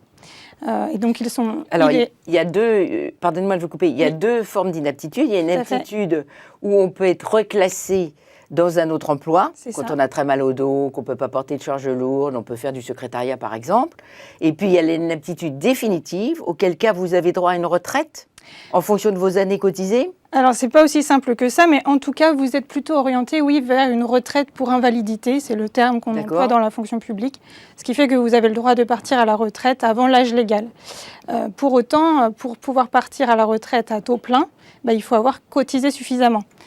Donc, vous partez peut-être un peu plus tôt, mais pour certains, et pour certaines en particulier, qui ont des trajectoires professionnelles un peu plus décousues et qui n'ont pas toutes les années de cotisation nécessaires, une telle retraite, ça peut représenter une instabilité économique, enfin une fragilité économique importante. Oui, parce que vous expliquez bien aussi que les femmes souvent ont des carrières fragmentées suite à des grossesses ou dans des postes de contractuels et non pas des postes de titulaires. Oui, tout à fait. Oui, et en particulier, donc les femmes que j'ai rencontrées, il faut peut-être dire deux mots sur ce qu'elles font comme métier. Oui. Et celles qui sont le plus concernées par ces questions d'inaptitude, ce sont par exemple les agents d'entretien des crèches et des écoles, les auxiliaires de puériculture qui portent les enfants à longueur de journée, des ATSEM, donc les agents spécialisés des écoles maternelles qui sont qui travaillent dans des espaces qui sont conçus pour les petits. Donc tout ça fait que leur travail est particulièrement pénible, à la fois physiquement et psychiquement. Les femmes qui sont dans les EHPAD, qui portent aussi... Oui, alors là, à la ville de Paris, je ne les ai pas tellement rencontrées. Voilà. Mais en tout cas, oui, c'est tous ces métiers du soin, du care, de l'éducation, qui sont assez peu reconnus comme pénibles et qui pourtant le sont considérablement. Alors, ce que j'avais trouvé très frappant dans votre article, c'est que vous expliquez qu'un égoutier ou un éboueur à la ville de Paris a beaucoup plus de chances, vous allez nous donner les chiffres, d'obtenir une inaptitude professionnelle définitive qu'une auxiliaire de puériculture en crèche ou une femme de ménage dans une école. Alors, c'est pas tellement que l'éboueur ou l'égoutier aura plus de chances d'obtenir une inaptitude définitive, mais parce qu'en réalité, ce sont les femmes qui sont les plus représentées parmi les agents qui sont reconnus inaptes à leur fonction, pour plusieurs raisons. Mais en tout cas, les hommes peuvent prétendre plus facilement que les femmes à une retraite pour invalidité parce que, justement, ils ont des carrières qui sont plus entières, ils ont les cotisations nécessaires pour des trajectoires plus continues, ce qui fait qu'ils peuvent partir à la retraite avec des pensions qui sont plutôt... Oui, mais j'avais compris aussi à vous lire, oui. Dites-moi si je me suis trompée, qu'un égoutier ou un éboueur, il peut être victime d'un accident. Ah oui, tout à fait. Et ça, c'est très important ce que vous expliquez, parce que la maladie, la souffrance des femmes qui portent des charges lourdes, par exemple, elles peuvent avoir un accident dans le bus ou sur le parcours domicile-travail qui n'a strictement rien à voir. Il n'y a pas forcément aussi un événement décisif à une date précise qui permettra au médecin du travail de statuer. Oui, tout à fait. En fait, il y a deux choses. Il y a ces questions d'inaptitude qui ont tendance plutôt à invisibiliser les questions de conditions de travail et de lien entre le travail et la santé. Et il y a ces reconnaissances de maladies professionnelles, d'accidents du travail, où là, on reconnaît le caractère professionnel des problèmes de santé. Et dans ce cadre-là, en effet, les hommes ont plus de facilité à faire reconnaître leurs problèmes de santé. Oui, mais pourquoi ? Est-ce que c'est parce que... il faut bien expliquer pourquoi, parce que ce n'est pas très évident. Oui, est-ce que c'est parce que les femmes qui sont dans les crèches, dans les écoles, en fait, ça s'apparente dans le stéréotype, puisque c'est le sujet d'émission, à ce qu'elles font à la maison, en fait. Oui, tout à fait. Ça reste des stéréotypes de genre qui sont très forts, des représentations sociales qui ont des effets importants. On reconnaît beaucoup moins facilement la pénibilité du travail des femmes, qui se rapproche peut-être, en tout cas dans les représentations, d'un travail domestique.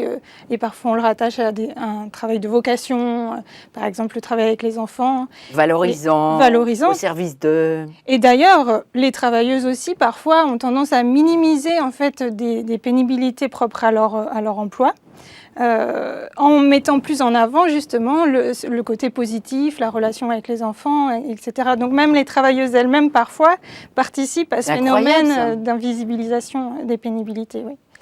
Et alors ça, ces représentations, elles sont particulièrement fortes chez les médecins qui justement jugent des les médecins hommes ou femmes. Des médecins hommes ou femmes qui sont là justement pour évaluer la situation et pour reconnaître ou non le caractère professionnel du problème de santé. Et les femmes ont beaucoup plus de difficultés que les hommes à faire reconnaître ce caractère professionnel, puisque dans ce que j'ai pu observer, des consultations médicales et puis discuter avec et les médecins et les agents qui sont expertisés. Et en fait, ce que je remarque, c'est que les médecins ont plutôt tendance, quand il s'agit d'une femme, à d'évaluer la pénibilité de leur travail, alors que la pénibilité du travail des hommes paraît aller de soi, en fait. Et alors, quand il s'agit de regarder justement le problème de santé des femmes, eh bien, ces médecins, ils ont tendance à aller chercher des facteurs d'une mauvaise santé en dehors du travail. Voire même psychiques, de troubles psychiques. Oui, alors oui, ça peut être des troubles psychiques ou physiques. Oui, tout à fait. Et là, ce qui est recherché, c'est plutôt des antécédents médicaux ou bien des propriétés qui seraient supposées naturelles pour les femmes, une psychologie particulière féminine qui fait que... Donc en fait, la parole des femmes... Finissez votre phrase, qui fait que la parole des femmes est en fait souvent pas prise au sérieux. Et les douleurs des femmes sont finalement elles s'écoutent. Elles s'écouteraient. Elles s'écoutent ou bien elles sont un petit peu plus fragiles, etc. Et donc ça, c'est autant de représentations, de stéréotypes qui agissent très concrètement en termes de droits qui sont accordés à ces femmes et qui sont des droits minimalistes par rapport à ce qui peut être accordé aux hommes, même si c'est... Je ne veux pas trop vous embêter, mais est-ce qu'on peut avoir 2-3 chiffres ou 2-3 stats pour montrer la différence entre hommes et femmes, parce que c'est quand même frappant. Oui. Alors là, par exemple, je vais vous dire les choses grosso modo. Mais, oui, parce que votre échantillon est énorme, il faut le dire. Oui. Alors moi, j'ai regardé... 3000 Oui. Mais alors, oui, tout à fait.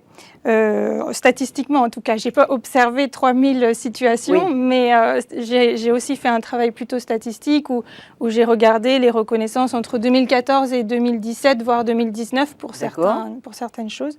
Donc oui, ça fait un gros échantillon. Et alors, le différent, expliquez-nous la différence entre hommes et femmes, là, pour qu'on mette des chiffres là-dessus. Alors, sur les maladies professionnelles qui nous intéressaient en particulier, je les ai plus sous les yeux, mais c'est à peu près 50% des demandes qui sont faites par les femmes qui sont acceptées, alors que quand on regarde les demandes de maladies professionnelles déposées par les hommes, c'est plus de 65% qui sont acceptées. Donc il y a un écart important qui s'explique par plusieurs raisons. Donc c'est pas du tout une vue de l'esprit. Non, tout à fait.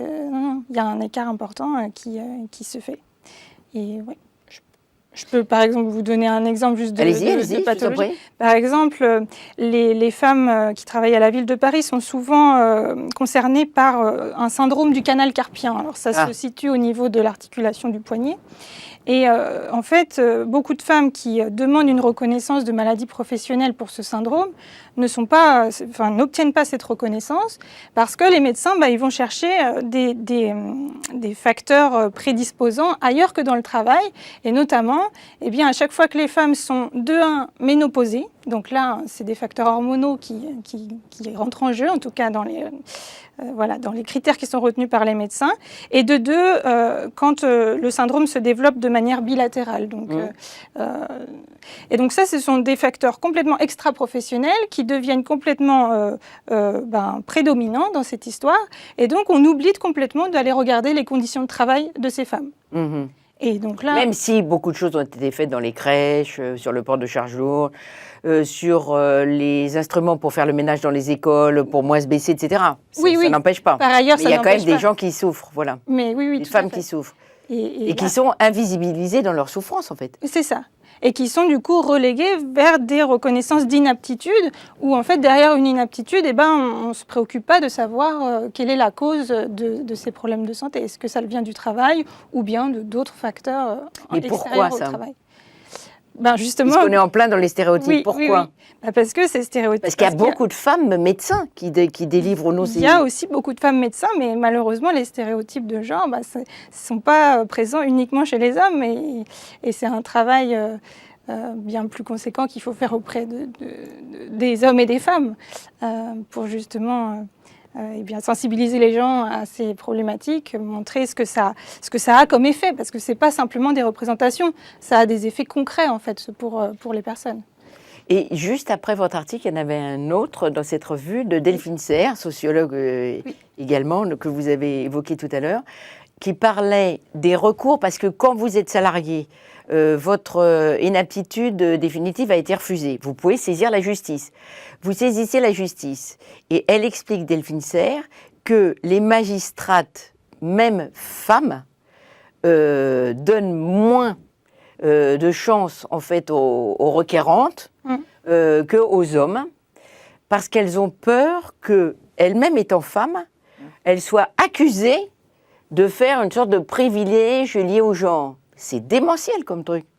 Oui, c'est vrai, vous avez raison. Après, il y a aussi plein d'autres facteurs qui font que ces juges, hommes ou femmes, et consciemment ou inconsciemment, la plupart du temps c'est inconscient en fait, elles aussi, donc eux aussi, ces juges, ils interprètent de façon genrée, Oui. en particulier les troubles psychologiques au travail, puisque là c'est... Alors expliquez-nous ça. Oui, alors les travailleurs peuvent rencontrer des difficultés, soit un conflit avec leur hiérarchie, ou bien des situations stressantes, etc., qui fait qu'ils peuvent avoir des graves conséquences sur leur santé. Dépression, etc. zona, autre chose. Et donc dans ce cadre-là, ils peuvent demander alors, les maladies professionnelles pour ces pathologies psychiques, c'est très difficile à obtenir, mais par contre, ils peuvent prétendre à une reconnaissance en tant qu'accident psychique, accident du travail psychique. C'est récent, ça. Oui, il y a cette possibilité. Mais par contre, pour que cet accident soit reconnu, il faut qu'il y ait un événement soudain qui ait provoqué cet accident. En tout cas, dans la règle, elle est ainsi.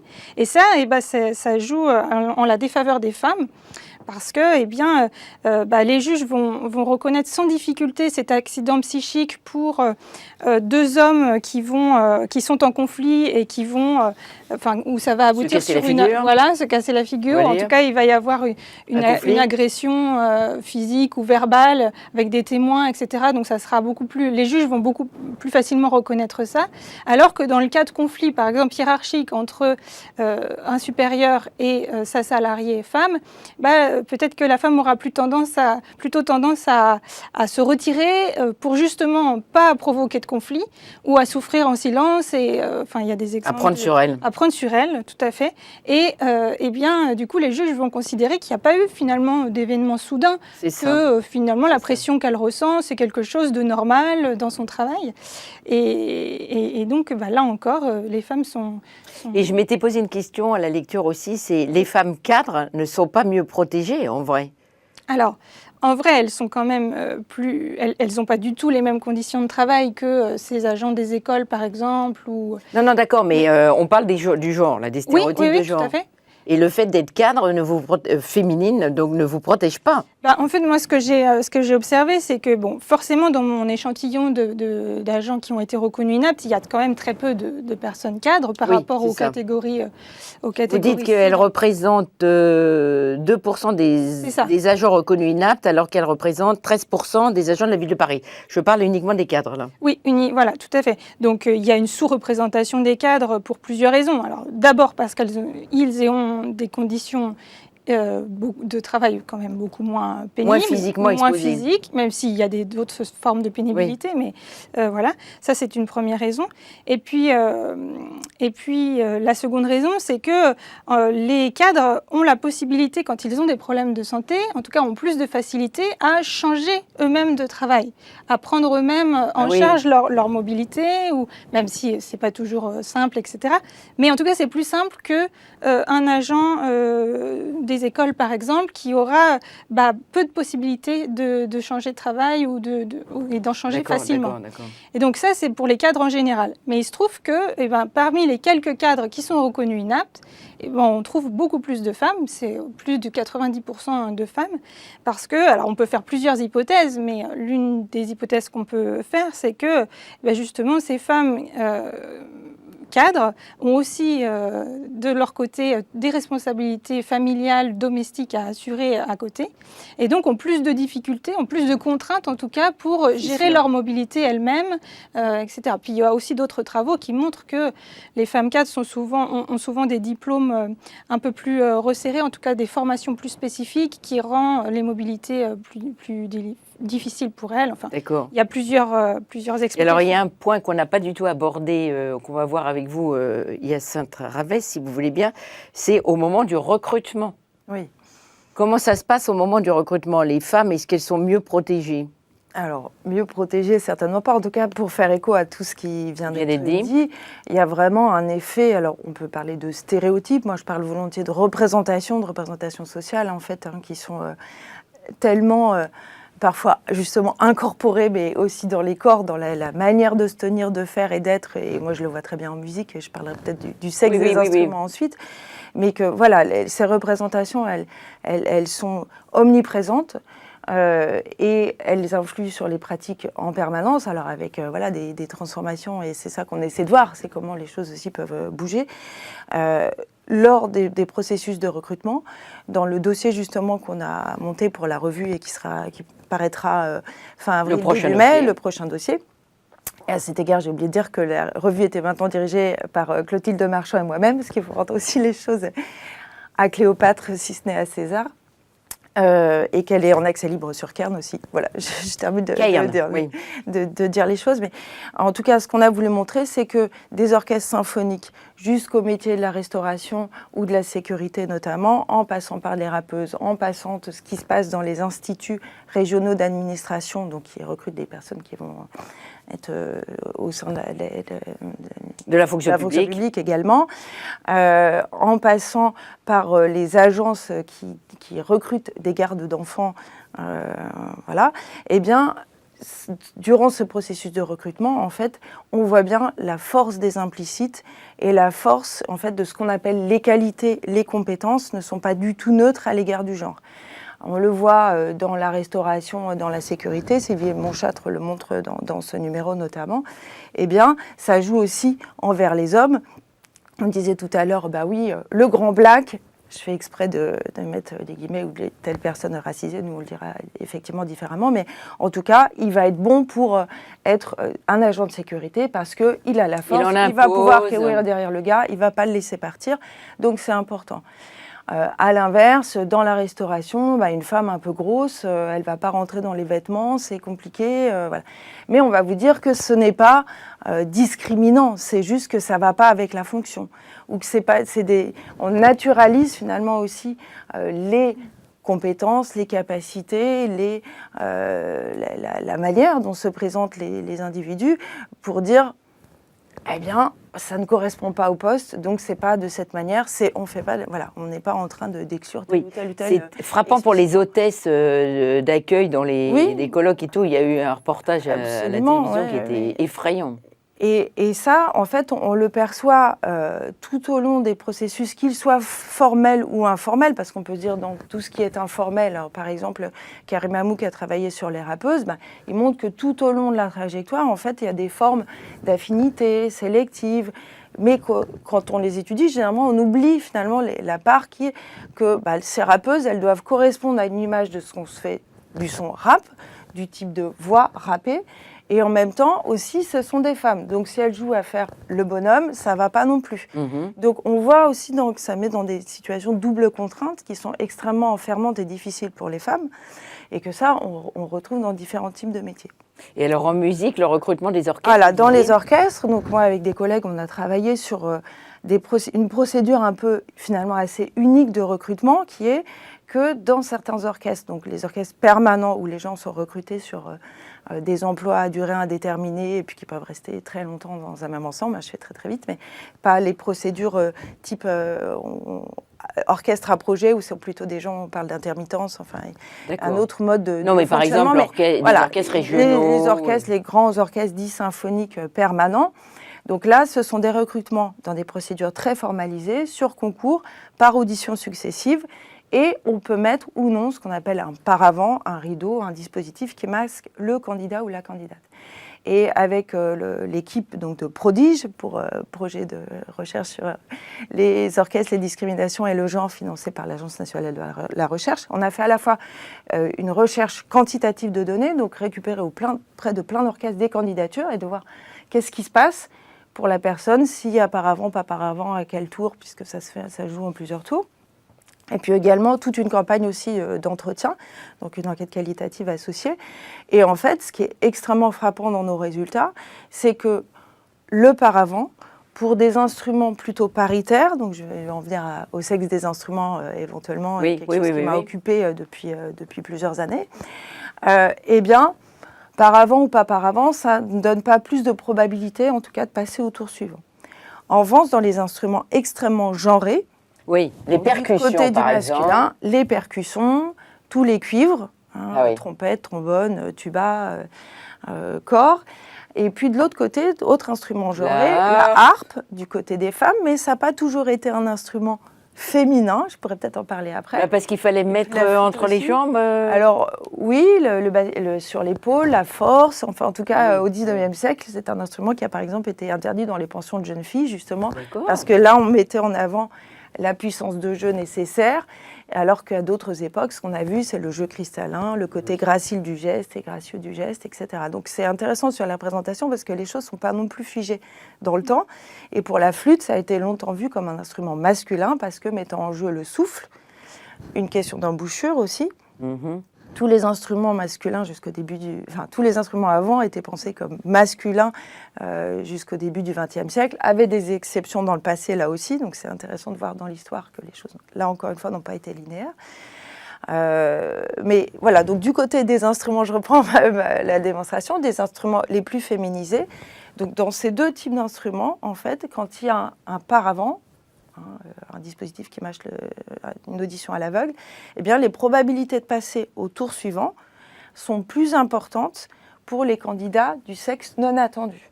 Donc, ce qui est quand même un résultat frappant parce que ça montre deux choses, deux hypothèses. Un effet survivant ou survivante, c'est-à-dire les personnes qui arrivent là. Alors, on a enlevé le premier tour parce que là, c'est un tour d'élagage et il y a beaucoup de gens qui disparaissent lors des concours. Et je pourrais expliquer un peu plus les raisons après, mais pour les tours suivants, ça veut quand même dire que les personnes qui sont là, donc là, ça a bien fonctionné à l'audition uniquement, eh bien, c'est des personnes qui ont forcément une qualité musicale, instrumentale en tout cas, assez minimale pour passer au tour d'après.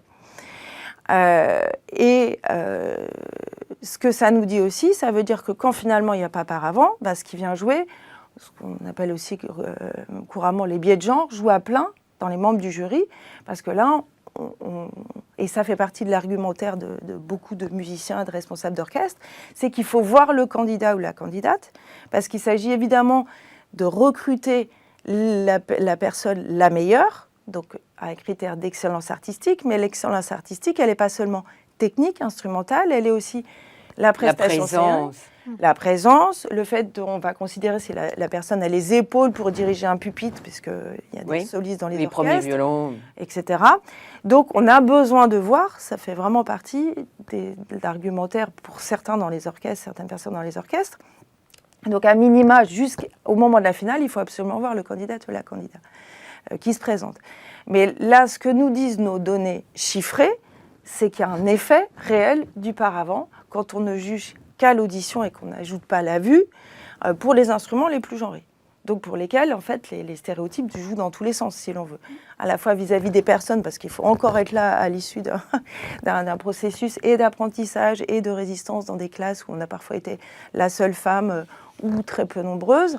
Les blagues qu'on évoquait tout à l'heure, différentes choses qu'il faut pouvoir supporter. Et puis ça dit aussi quelque chose de la perception des jurys, de qu'est-ce qu'on s'imagine à cet instrument, à ce rôle-là dans l'orchestre, à cette fonction. Donc, ces représentations sont suffisamment fortes en fait pour finalement jouer au moment de on recrute le meilleur ou la meilleure. Et ça, c'est difficilement audible par les orchestres parce que ça vient, pour eux, on recrute le meilleur ou la meilleure. Donc finalement, le genre ne devrait pas intervenir. Mais on voit bien que recruter le meilleur ou la meilleure, ça inclut bien d'autres choses et que là, le genre n'en est pas absent. Et que là, il y a un véritable enjeu. Et par rapport aux questions d'invisibilisation, et moi j'aurais encore plein d'autres choses à dire sur ce qui s'est passé dans la musique par rapport à ce qu'on disait tout à l'heure sur la littérature notamment, mais là, ce qui est intéressant, c'est que d'habitude, on se dit que pour qu'il y ait moins de discrimination, il faut notamment désinvisibiliser le genre, c'est-à-dire montrer, notamment chiffres à l'appui, mais pas seulement, à tel moment, vous voyez bien, il y a tant de candidates à l'origine, et puis pouf, on se retrouve, recrutement à l'université ou partout ailleurs, on se retrouve, il y a moins de professeurs, in fine, recrutés, par exemple. Là, ce qui est intéressant, c'est que le dispositif, finalement, il invisibilise le genre 2 fois par le processus lui-même, mais aussi parce que pour les orchestres, il est d'autant plus accepté de faire des recrutements à l'aveugle, pas pour des questions d'équité, d'égalité, parce que là, on a l'impression que ça vient contredire la question de l'excellence artistique. On ne va pas choisir une femme parce que c'est une femme, c'est la meilleure interprète. Inaudible. Il faut que ça soit la meilleure interprète, mais parce qu'on veut empêcher les trop forts effets d'interconnaissance. Donc là, on voit bien quand même... je suis l'élève de... Oui, mais moi, je forme ma voilà, et donc, etc. Donc là, c'est intéressant parce que, justement, on va faire un gros colloque aussi le 26 juin qui va clore l'ANR avec des chercheuses et des chercheurs, mais aussi des représentants des orchestres ou du monde de la culture en général. Qu'est-ce que ça nous dit de... Voilà, comment on déplie la question de l'excellence artistique notamment. Pour moi, c'est quelque chose... ou de l'excellence aussi scientifique, par exemple. C'est le nombre d'articles, mais on oublie derrière, effectivement, la charge des femmes. On l'a vu en temps de Covid, par exemple, où les hommes ont plus publié que les femmes, les chercheurs que les chercheuses. Là, dans l'excellence artistique, qu'est-ce qu'on y met ? Pourquoi on a besoin de voir ? Qu'est-ce qu'on veut ? Voilà, pourquoi, à ce moment-là, on ne pense pas le recrutement différemment pour avoir un candidat ou une candidate qui est capable de s'intégrer dans un orchestre, qui est capable de diriger un pupitre, par exemple. Est-ce que la vue, qui elle-même, on le sait, est forcément empreinte de tous ces stéréotypes ou ces représentations, et finalement, elle ajoute beaucoup d'implicites. Oui, et on ne peut pas, parce qu'on n'a pas le temps, aborder là la question du pouvoir du chef d'orchestre face à la liberté de ses interprètes, mais ce sera peut-être pour une autre fois. On a compris que vous ne cédez en rien, ni l'une ni l'autre, sur ce combat contre les stéréotypes de genre. Nous vous en remercions. Le combat continue. Absolument.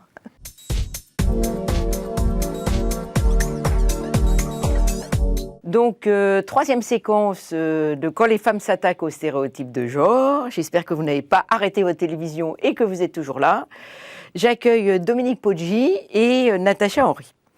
Dominique Poggi, vous êtes diplômée de Sciences Po, titulaire d'un 3e cycle de sociologie. Vous êtes aussi musicienne. Vous avez beaucoup travaillé en sociologie urbaine sur les thématiques d'égalité hommes-femmes dans l'espace public et vous avez choisi la recherche-action participative et votre but, c'est de développer, selon la formule américaine ou anglaise, l'empowerment des femmes, des citoyennes, en s'appuyant sur des savoirs de terrain et notamment la place des femmes dans l'espace public. Vous avez un blog qui s'appelle La Place des Galles et vous avez lancé des marches exploratoires de femmes dans des dizaines de villes pour qu'elles réalisent quelle est leur place actuelle et quelle place elles devraient obtenir, arracher, enfin je ne sais pas, on va voir comment vous le dites, dans l'espace public. Vous avez été sociologue conseil auprès de la mission genre pour le Conseil régional d'Île-de-France, du temps de Jean-Paul Huchon. Et puis, vous êtes partenaire aussi de la ville de Paris, pour laquelle vous venez de réaliser un guide méthodologique sur les marches exploratoires sous-titré pour la liberté et la tranquillité des femmes dans la ville. Et précédemment, vous aviez publié Des femmes plus visibles dans une ville plus sûre. Voilà. Et puis, droit de cité pour les femmes, tu me fais peur quand tu cries, estime de soi et citoyenneté, etc., etc. Natacha. Je ne devrais pas dire etc. Natacha Henry. Vous êtes historienne, diplômée de la London School of Economics et de la Sorbonne, spécialisée dans le sexisme, je ne sais pas si on peut dire ça. Vous menez en parallèle une carrière d'auteur et de consultante spécialisée dans la lutte contre les violences. D'ailleurs, je crois que c'est un peu comme ça que vous vous êtes rencontrées toutes les deux il y a quelques années, mais c'était hier. Il y a tout juste 20 ans, vous lancez le concept de paternalisme lubrique, dont une variante figure désormais dans la loi contre les violences sexistes. Et à l'occasion de vos recherches pour le livre « Frapper n'est pas aimer », enquête sur les violences conjugales en France, paru chez De Noël, vous rencontrez donc Dominique Poggi. Depuis 2010, vous êtes directrice de projet de l'Union européenne contre les violences faites aux femmes et aux filles, en particulier les violences conjugales et le harcèlement sexuel. Et depuis janvier 2020, vous êtes consultante internationale auprès du Conseil de l'Europe. Vous avez publié une douzaine d'ouvrages, essais, enquêtes que je ne vais certainement pas énumérer là, mais tout le monde peut aller voir sur Internet. Vos 5 derniers livres sont des biographies, des romans historiques pour la jeunesse, comme Devenir Agatha Christie, 2025. C'est l'actualité. Chez Albin Michel, jeunesse. Rosa Bonheur, l'audacieuse, toujours chez Albin Michel. Et Marie Bronia. Bronia était la sœur de Marie Curie, toujours chez Albin Michel, jeunesse. Alors, je propose de commencer par vous, ou avec vous, Dominique.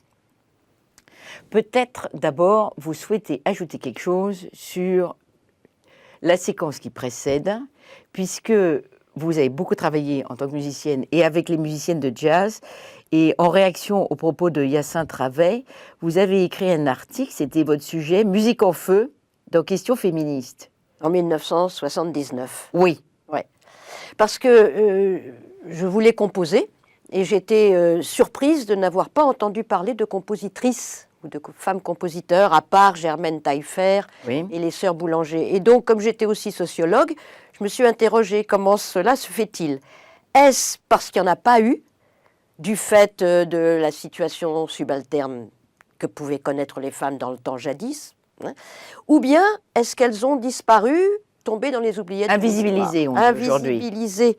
Voilà. D'ailleurs, c'est transversal à plein de domaines, l'invisibilisation. Oui, Et pas que les arts. Alors, je suis allée dans des magasins de musique en demandant des partitions de compositrices. On m'a dit non. J'ai dit pourquoi? Bah, il n'y en a pas. S'il y en avait, ça se saurait. Alors ça, c'est les stéréotypes. Le cela va de soi.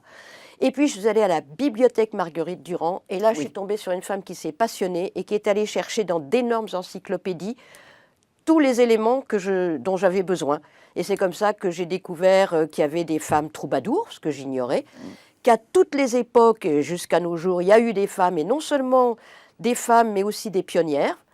Francesca Caccini, une des premières compositrices d'opéra, Catherine Vanderberg, Élisabeth Jacquet de la Guerre, qui était la compositrice du Roi Soleil, tellement célèbre qu'on a frappé de la monnaie à son effigie, etc., etc. Et puis, à l'époque où j'écrivais, donc dans les années 79-80, il y avait beaucoup de groupes, d'orchestres, de musiciennes. Oui. Au début du siècle, au début du XXe siècle, il y avait aussi des unions des femmes compositeurs, elle disait, et artistes qui essayaient à la fois créer du soutien pour les musiciennes qui étaient souvent dans la précarité, mais aussi entre les deux guerres, par exemple, des musiciennes se retrouvaient dans un café, elles se donnaient des tuyaux, là il y a un engagement possible, etc.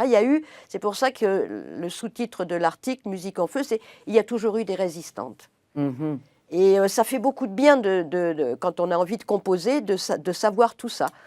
Et voilà, donc je trouve que depuis 1980, les choses ont énormément progressé dans ce domaine. Maintenant, on sait qu'il y a eu des compositrices à toutes les époques, on joue ces compositrices. Moi, j'écoute. Les sœurs de ou les femmes de... Oui, et puis et d'autres, voilà. Sous Louis XIII aussi, il y avait beaucoup de femmes qui faisaient de la musique de chambre. Enfin, dès qu'on se plonge dans l'histoire à travers des grandes encyclopédies, c'est comme un entonnoir. Plus ça devient une histoire de la musique au lycée, moins il y a de femmes, il y en a presque plus. Donc voilà, c'est cette question de Et l'invisibilité. même si elles ont été très célèbres, Oui, parce que ça, c'est aussi intéressant.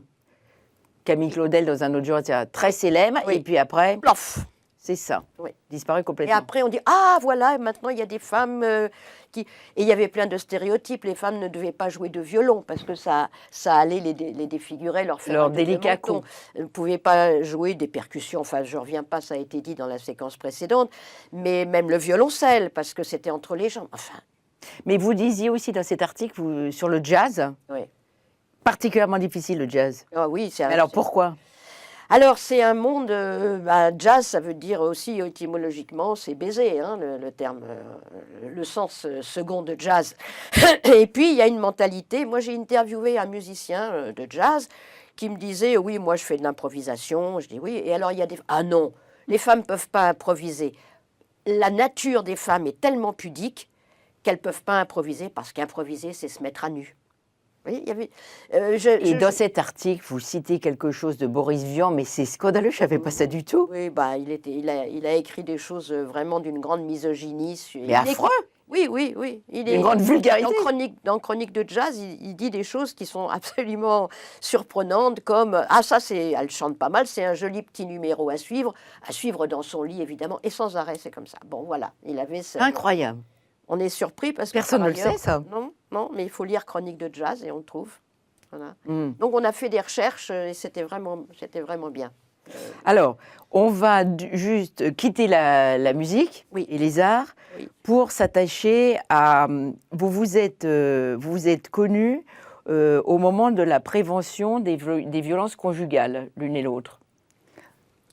À peu près, non? En fait, je peux vous raconter Allez. notre rencontre, si Allez-y, vous voulez, racontez. avec Dominique. Moi, je travaillais pour un livre qui s'appelle « Frapper n'est pas aimer Oui. et qui était une enquête sur les violences conjugales en France.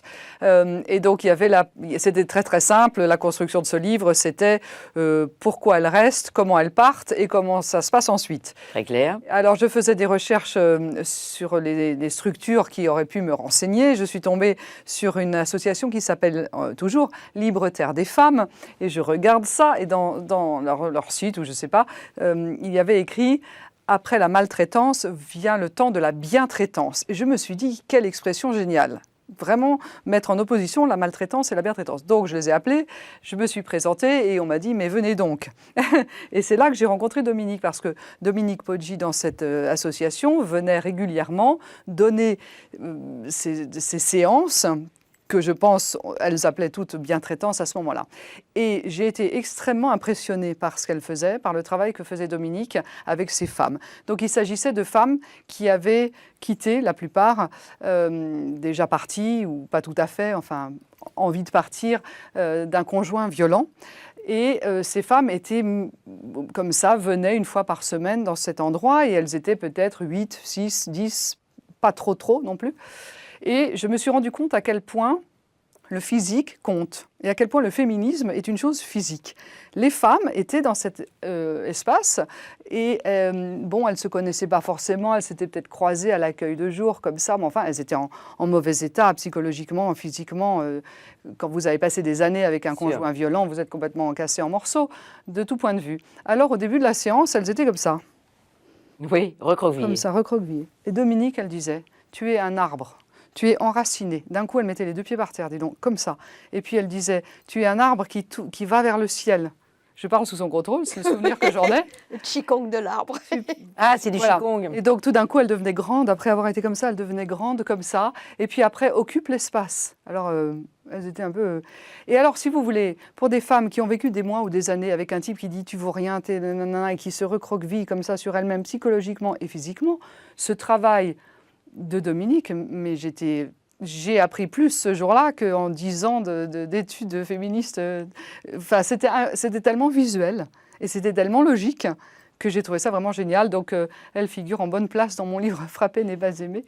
Et puis voilà, et puis alors du coup, on se croise, on se voit, on s'aime bien, on se retrouve. Alors, elle n'a pas fait que ça. Elle a fait aussi la méthode des quatre intelligents. Des quatre intelligents. Ben, c'est cette C'est ça. méthode-là que j'utilisais quand Natacha est venue. Et j'ai beaucoup apprécié parce que Natacha, elle est venue à 2 ateliers, elle a pris des notes, elle a rédigé, elle m'a interviewée, après elle m'a renvoyé le Elle est texte. sérieuse. Oui, c'était, et puis une vraie coopération où je pouvais dire, bah oui, juste là, ça c'est pas tout à fait ce que j'ai voulu Oui. dire, mais dans l'ensemble, c'était excellent. Et cette méthode des 4 intelligences, elle mélange l'intelligence conceptuelle, comprendre pourquoi est-ce que les violences existent plutôt qu'elles n'existeraient pas. C'est donc qu'il y a un système de domination, etc. Faire prendre conscience aux femmes qui subissent des violences conjugales, mais aussi à des femmes qui habitent dans des quartiers et qui ne sont pas toujours à l'aise avec donner leur point de vue, prendre la parole en public, etc. Donc comprendre aussi comment fonctionne le cerveau, les scénarios catastrophes qu'on se fait parce que on nous a dit qu'on était nuls, etc. Donc Oui. les ruminations destructrices. Et puis, les émotions, la peur, mais aussi la colère, ça s'inscrit dans le corps. Donc, c'est l'intelligence corporelle, l'intelligence émotionnelle, et c'est très lié. L'intelligence, les émotions, c'est dans les cellules, c'est dans les muscles, c'est dans les articulations, donc on travaille le corps, mais aussi le mental, et puis l'intelligence créatrice. Comment est-ce que je peux transformer, faire évoluer ma situation intérieure et la situation extérieure ? C'est-à-dire travailler, par exemple, ces femmes-là, avec qui on faisait ces ateliers, elles prenaient la parole en public pour dissoudre les stéréotypes, les clichés sur les énormes stéréotypes sur les femmes victimes de violences conjugales. Si elles restent, c'est qu'elles aiment ça. De toute façon, elles sont avec des hommes déglingués, alcooliques. C'est pas vrai. C'est transversal à tous les milieux. Et voilà, on essaie de travailler avec ces intelligences-là et aussi de travailler la voix. Ah oui, l'expression. La voix. Qu'est-ce que c'est communiquer à l'oral ? C'est pas seulement ce que je dis, c'est comment je le dis, etc. On fait tout un travail là-dessus. Comme par ailleurs, je chante un peu et je dis des contes, j'ai l'habitude du travail de la voix, donc j'incitais. Et puis quand une voix bien placée, ça fait reculer une agression. Une voix bien placée. Et donc, c'est des outils issus des arts martiaux non violents que j'ai enseignés dans mon jeune temps. Mais on ne fait pas des clés au bras. Juste, on s'organise pour être intérieurement suffisamment ancré. Habiter son corps. Voilà, pour faire face. Et alors, comment vous en venez aux marches Voilà. de femmes? Oui, alors en 2009, l'État a lancé un appel d'offres pour importer en France les marches exploratoires de femmes. Et avec une collègue de l'époque, Marie-Dominique de Surma, on a répondu à l'appel d'offres, on a été retenus. Parce que ça existait, c'est né en Amérique du Sud, non? Et au Québec. Et au Québec, oui. Et Marie-Dominique de Surma, elle avait travaillé au Québec. Et puis moi, j'avais travaillé dans l'Est du Val d'Oise, dont le bouquin Droit de cité pour les femmes, et j'avais l'habitude des approches participatives dans les quartiers, de façon à ce que les habitantes deviennent des expertes d'usage, des expertes du quotidien reconnues. On a été retenus. Et depuis, j'ai continué à animer des marches exploratoires. C'est toujours de nuit? Non. Non. Non. Il y a des marches exploratoires de jour, mais on en fait toujours de nuit. Parce que la nuit, c'est la grande révélatrice des inégalités d'accès au droit à la ville. Et à l'espace public? Et à l'espace public, absolument. Et donc, on travaille, nous, avec une méthode qui consiste à faire prendre conscience sur tout un territoire que c'est important qu'il y ait égalité entre femmes et hommes dans l'accès aux espaces publics. Et on montre, études à l'appui, que ce soit les enquêtes en VEF, les enquêtes nationales, on montre qu'il n'y a pas, les enquêtes dans les transports, qu'il n'y a pas égalité, que les femmes ne bénéficient pas, que la ville n'est pas fabriquée pour répondre aussi aux besoins et aux pratiques des femmes, mais pas que d'ailleurs. La ville, elle a été faite souvent, dans le temps, par des hommes valides de 30 ans, sans charge d'enfants ni de personnes âgées, qui circulent en voiture. Ce n'est pas le cas de beaucoup de personnes. Donc, on fait prendre conscience à tout un territoire qu'il faut rectifier le tir et qu'il faut associer les femmes à la fabrication de la ville. Et donc, on sensibilise tous les décisionnaires et des habitantes auxquelles on dit « vous avez des droits, pas seulement des devoirs. Et en tant qu'habitante, vous avez des savoirs. Et ces savoirs, on va les mettre en circularité. » L'expertise de l'usager. Voilà. L'usagère. On va les mettre en circularité avec les autres savoirs, les services techniques, les élus, etc. Et on a tout. Et alors, je sais pas, des exemples les plus réussis, les plus concrets ou les plus de ce qui s'est passé après vos marches, après certaines revendications. Parce qu'en fait, c'est aussi l'égal accès à l'espace public. Oui, c'est ça. Alors, en fait, souvent, on travaille toujours en proposant aux habitantes, une fois qu'elles ont décidé du trajet sur lequel elles allaient examiner l'espace public, je passe sur les détails parce que c'est un peu long la méthode, mais en tout cas, elles s'arrêtent, elles analysent, on les amène toujours à dire, OK, ce point-là, vous n'êtes pas à l'aise, vous ne vous sentez pas bien. Pourquoi ? Pour telle et telle raison. Donc, il y a l'aller-retour entre qu'est-ce que je sens, qu'est-ce que je vois, interne, externe. Et ensuite, quelles sont vos propositions ? Dites-nous ce qui... Peut-être que toutes vos propositions ne seront pas acceptées, mais allez-y, ne vous autocensurez pas. Ce qui est un problème de femmes, l'autocensure souvent. Donc, allez-y, faites des propositions. Et les femmes font un diagnostic, prennent des photos. Donnez-nous des exemples de propositions qui vous tiennent à cœur. Alors d'abord, l'éclairage. L'éclairage. Oui, parce que bien sûr, alors ça c'est tout un problème actuellement, de plus en plus. Mais enfin, l'éclairage, la sécurité piétonne. Souvent, les femmes demandent à ce que les trottoirs ne soient pas occupés, sinon élargis, à ce qu'il y ait des passages piétons. Alors ça, qu'on donne des noms de femmes Ah oui, bien dans sûr. la ville, n'est-ce pas ? Parce qu'il y a une grande inégalité. Hein. Le droit à la ville, c'est le droit de se reconnaître, de se retrouver avec Marie Curie et pas seulement. Bon, ça. Et puis, elles ne sont pas seulement demandeuses d'aménagement, elles sont aussi force de proposition. Nous, ici, on n'osait pas y aller avant de faire ces marches. On a fait les marches, on s'est senti à l'aise, on a compris que ce n'était pas dangereux d'être là. Eh bien, on va venir y faire au Jardin Villemain un pique-nique zéro déchet. Donc, à tel endroit où on n'osait pas aller, maintenant on sait qu'on peut y aller, on va organiser une brocante. Et puis, on va essayer de trouver des femmes graphistes pour faire des fresques. Mais pas des fresques, vous savez, ces fresques des fois un peu noires et agressives, des fresques faites par des femmes graphistes où il y a de la couleur. Elles demandent aussi un espace moins minéral, plus végétal, et puis où l'essence soit satisfait, c'est-à-dire une ville bien odorante, parce que c'est quand même un problème que les femmes soulèvent aussi. Oui, c'est sûr. Et puis quelquefois, elles sont force de proposition et elles vont ensuite faire tache d'huile, elles vont essaimer. Elles vont aller voir des femmes d'un autre quartier, puisqu'on travaille des fois à l'échelle du quartier, puisqu'on va en profondeur sur les... Elles vont rencontrer d'autres femmes en leur disant « il paraît qu'il va y avoir des marches, allez-y hein. ». Parce que c'est intéressant. Pour une fois, on nous donne droit à la parole. Et en plus, dans le déroulé, on fait tout pour donner aux femmes, conscience de leurs droits, de leur légitimité. Ça, c'est un vrai problème, le problème. Plus que la sécurité, c'est oui, je suis légitime d'être là à toute heure du jour et de la nuit et en me comportant comme j'ai envie de me comporter. Parce qu'il y a souvent ce problème d'inversion de la culpabilité. Tout à l'heure, il y avait la question de « Ah oui, les femmes, elles sont séductrices, elles sont coquettes hein, dans les stéréotypes. » Et des femmes qui ont des agressions dehors, on leur dit « Mais vous étiez habillée comment ? Qu'est-ce que vous faisiez à cette heure ?» Donc, on travaille sur tout ça. Vous êtes légitime à... Et voilà, donc légitimité. Et aussi, après... elles vont dans des instances de concertation. C'est du déconditionnement durable. C'est-à-dire que tout au long du processus, il y a 6 ou 7 réunions sur 3 mois, sans arrêt, on rappelle aux femmes leurs droits, on explique aux femmes qu'il y a tout un travail qui se fait, il y a maintenant beaucoup d'études, beaucoup d'articles, enfin, on transmet des connaissances. Et puis moi je dis, vous savez, à tel endroit, elles ont fait telle proposition, qu'est-ce que vous en pensez ? Ça. Je fais un peu troubadour des marches exploratoires. Vous disiez que souvent la culpabilité, elle est complètement intégrée, je suis habillée trop court, j'ai trop grosses fesses, etc.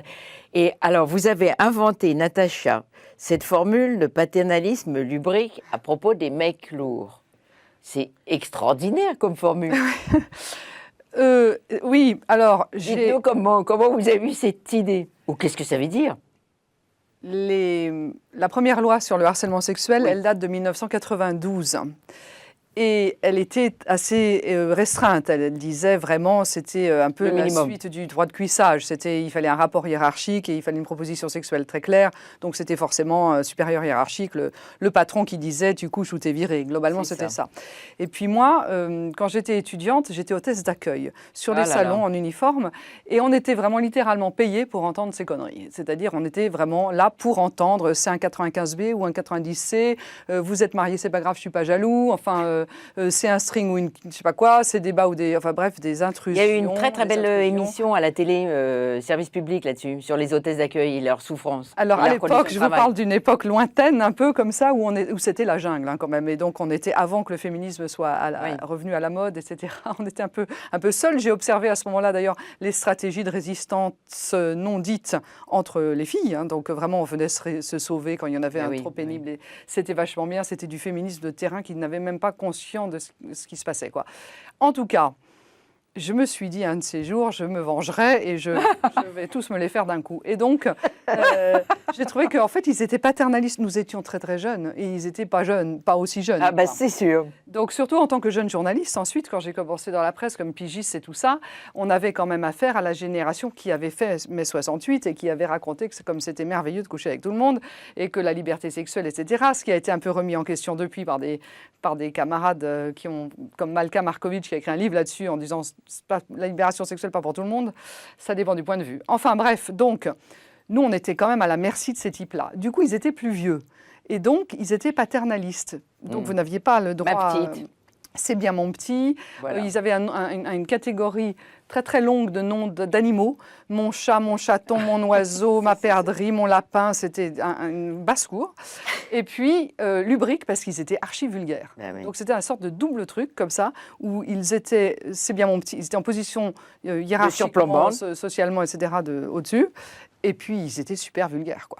Et donc, je trouvais qu'ils étaient paternalistes au sens des industriels du 19e siècle, comme ça, et lubrique, parce que, je sais pas, j'aimais bien ce mot-là, en fait, lubrique. Et donc, le paternalisme ça dit bien lubrique, ce que c'est. c'était vraiment ça. Et c'était donc, je voyais bien que c'était un instrument pour vous coincer. Nous, on pouvait rien dire. Sinon, en plus, en tant qu'hôtesse d'accueil ou journaliste pigiste, même combat, on était précaire, donc viré si on râlait, etc. Et à l'époque, on savait pas encore entre nous, c'était avant MeToo, c'était pas encore très très conscientisé que toi aussi t'en as marre et toi aussi t'en as marre. On le savait On se pas parlait pas. tant que ça, quoi. Et donc on était un peu seul avec notre truc. Donc j'ai fait un livre là-dessus qui s'appelait, mais il y a 20 ans, qui s'appelle Les mecs lourds ou le paternalisme lubrique. Et ensuite, il y a eu quand même, on a quand même été beaucoup à râler là-dessus, à se rendre compte qu'il y avait un vrai problème de système, qu'ils étaient toujours là, ils étaient partout, tout le temps, partout, tout le temps, et que donc, ça a peut-être un peu influencé les changements de loi, parce que maintenant, tout à l'heure, vous parliez dans une section précédente de cette émission, vous parliez des blagues. Oui. Par exemple, ça, moi, je donne maintenant beaucoup de formations en milieu professionnel sur les questions d'agissement sexiste. C'est interdit sur le lieu du travail. Les vannes lourdes, les trucs à 2 balles et tout, c'est interdit maintenant. Ça fait maintenant partie de harcèlement sexuel. Pendant longtemps, on a fait harcèlement sexuel, agissement sexiste.